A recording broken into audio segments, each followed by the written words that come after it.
Taoiseach, I think it's important to take this opportunity to bring a bit of balance into the discussions around the visit of the US President and his wife, given the almost unprecedented slobbering over them that the nation has been exposed to over the last number of days. And it's really hard to know which is worse, whether it's the outpourings of the Obamas themselves or the sycophantic fawning over them by sections of the media and the political establishment. We've had separate and special news bulletins by the state broadcaster to tell us what Michelle Obama and her daughters had for lunch in Dublin, but very little questioning of the fact that she was having lunch with Mr. Tax Exile himself.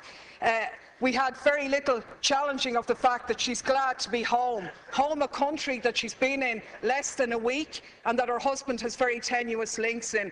And of course, the biggest irony of all, the protestations of Obama himself in his speech to the children in Northern Ireland about peace, when he said, "Those who choose a path of peace, I promise you that the United States of America will support you every step of the way. We will be the wind at your back." Now I ask you, is this person going for the Hypocrite of the Century award? Because we have to call things by their right names. And the reality is that by any serious examination, this man is a war criminal. He has just announced his decision to supply arms to the Syrian opposition, including the jihadists, fueling the destabilisation of that region and continuing to undermine secularism and knock back conditions for women.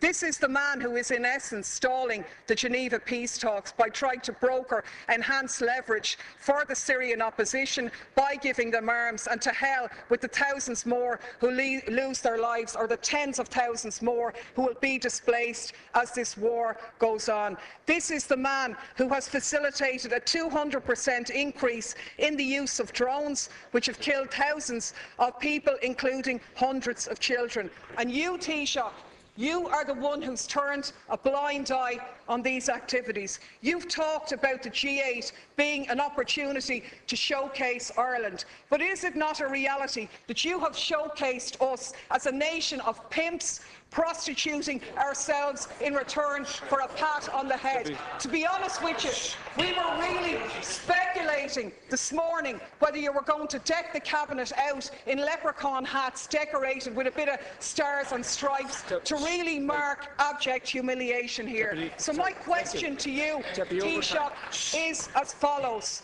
What steps are you going to take to follow in the correct statements and the correct decision of your colleague Taoiseach Eamon Gilmore, who voted against the lifting of the arms embargo in relation to Syria? What steps are you going to take to ensure that no weapons for Syria are going to go through Shannon in breach of our international laws on neutrality? What steps are you going to take to showcase this country not as a lapdog of US imperialism, but as an independent nation with an independent foreign policy which takes a lead in international diplomacy to outlaw the use of drones, the favourite method of extermination of your friend Mr. Obama? On the Taoiseach. Right, please. Well, let me confirm to you first of all that the President was not inquiring about your whereabouts or your well-being. I think your comments are disgraceful. I think they do down the pride of Irish people all over the world, who are more than happy to see this island be a host to the G8, the leaders of the most industrialised nations in the world. And for you, Deputy Daly, to stand up here and criticise the American President for giving a continuation of support for a fragile peace process in Northern Ireland, where over 3,000 people lost their lives over 30 years, is a disgraceful do-down. And if you represent those people on the back line over there, if that's the kind of comment that you intend to make, well then it's beneath you actually. Even those of your predecessors in their brilliance never matched what you've just said here. Let me remind you that the communities in Northern Ireland and the politicians from administrations in this House here, of all governments, together with British governments and Northern Ireland politicians and Northern Ireland communities, have put together a very fragile peace. And far be it from you to come in here and criticise somebody who wants to support that process, visibly, personally, and with assistance from the United States, where 35 million Irish Americans, Deputy Daly, want this peace process to continue.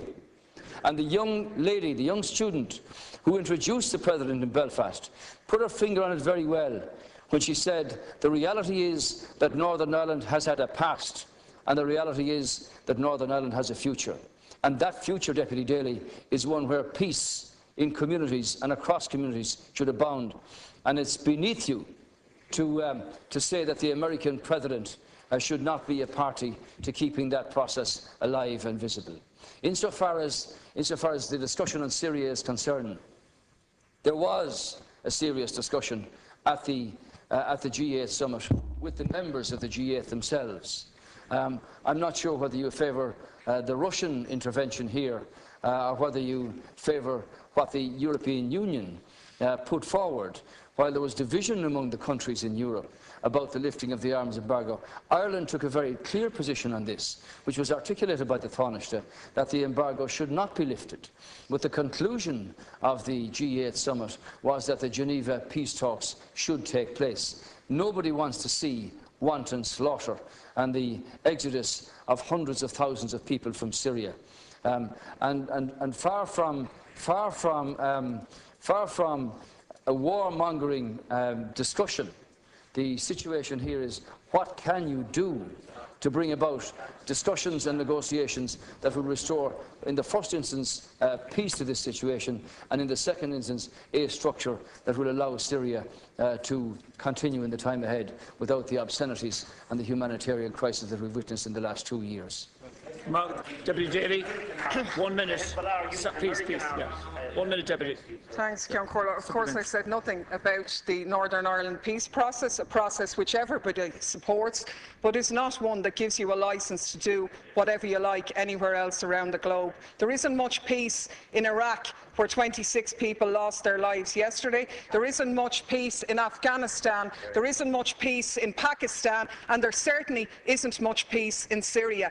And the side I'm on in Syria is the one, and what I agree with, is the statement by Oxfam, where Oxfam said sending arms to the Syrian opposition won't create a level playing field. Instead, it further risks fueling an arms free-for-all, where the victims are the civilians of Syria.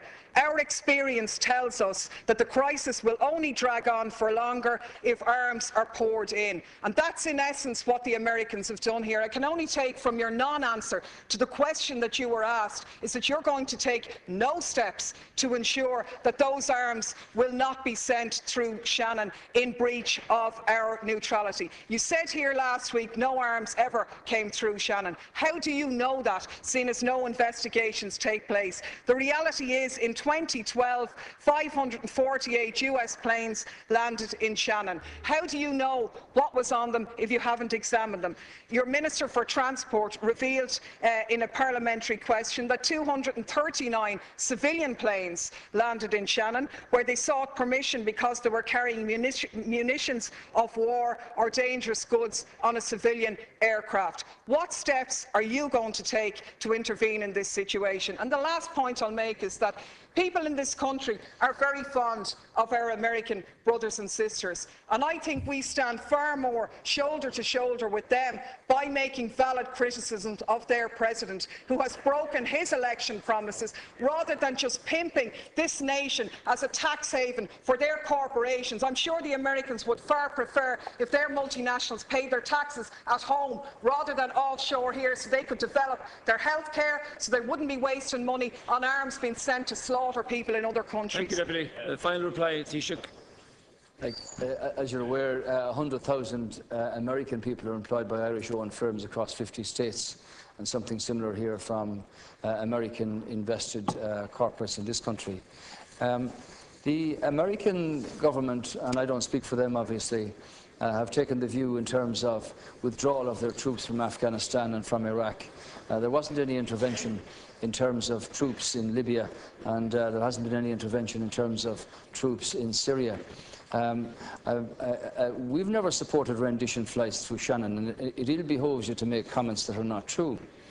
Now, I think out of the middle of all that rant, you seem to support the government position here, which is articulated by the Taoiseach at the Minister of Foreign Affairs, that this country did not support and does not support the lifting of the arms embargo in Syria, because clearly, with a multi opposition, very diverse factions in that opposition, these are very vexed questions.